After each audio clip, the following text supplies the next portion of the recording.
I call it being a self-stranger. Others might say self-effacing or a good girl. Some of us were called mature or responsible or professional from a young age. We got smiles for taking care of what our elders told us to do. We got a bit of extra attention and privilege for being well behaved. Mom used to steal me away for special lunches on Saturdays because you're such a good kid. And I won't lie, it felt fabulous. All I had to do to earn those private meals and shopping trips was be quiet, don't make a fuss. It was the easiest thing. Later in adulthood, the labels mature and responsible are taken for granted and disappear, often replaced by a new one, resilient. It sounds lofty and elegant, but we don't want titles. We just want to fit in, which we never do. Self-strangers get called resilient after dealing with a death in the family, a failed marriage, something going wrong with a child's health, or even our own. So the self-stranger carries on with this new mantle, never sharing what they're feeling. Not because they don't want to, but because they don't know exactly what it is. Or worse, it's obviously unshareable, like those baby bottles in the sink are turning into soapy bones. This is more proof I deserve estrangement, not just from others, but from myself. Feeling as though everyone else is allowed to have emotions and take time for rest, but not us, is what we resilient people do best. We recognize the humanity in every other body out there, but not our own. And the anger grows, but you don't know that. Instead, the doctor asks, "What are your passions?" And all you can do is be frustrated and scared when nothing comes to mind. That feeling of maybe I could write a book, or maybe, just maybe, I could go back for a master's degree now that my child is old enough, is met with an ingrained ability to say, nobody would read what I wrote, or I got through my bachelor's with honors, but I'm not academic enough to do grad school. The baby bottles bounce up out of the soapy water, and she sees her inequality roll up with that steam, her deficiencies in the common areas of life, like motherhood and purpose, stuff everyone else seems to instinctively know, fogs the window. It's a cold day. The idea or dream a self-stranger might have had as a child is readily denied in adulthood out of habit. It's not a deliberate choice. It's like breathing and blinking, and there are bills to pay. So the defeat continues. Any notion of a creative project or career goal have been hidden away for longer than they were out in the open. So why try and find out what those desires are now? Is something I've asked many times.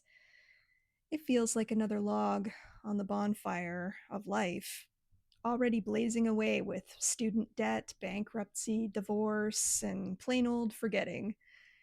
It smells of pine. Ashes billow up in the draft from this giant cigarette known as life. I don't have answers, and I wish I did, for the self-stranger. But I'm on the beach with her, watching the burn until it's out. Maybe she'll tell me about her first car, and maybe it'll be safe enough to tell her about my trip to Italy 32 years ago, and maybe, just maybe, we'll come up with even more. Those of us who forgot ourselves didn't realize it. It was rewarded. It was gradual. It was mimicking what was seen. It's what kids do best. We're just used to it now, and it feels good. It's easier to keep it this way.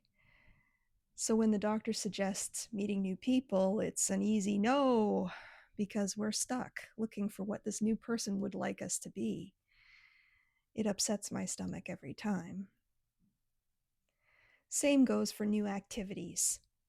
They mean possibly making mistakes in public, which is never allowed, no matter the circumstance or severity.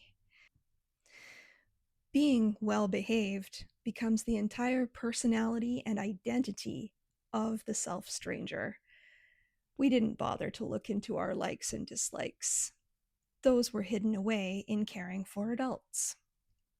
As we got into the teenage years and continued on this maladaptive path, it presented itself as good in a family context. It looked like good report cards and never coming home after curfew and never getting pregnant. It was a quiet and slow withdrawal from regular life in favor of some sort of facsimile. We learned to live an alternate version of life when alone. Suddenly, the same coping mechanisms our parents had are part of our day. Our alternate version of life is lonely, but to change that is terrifying.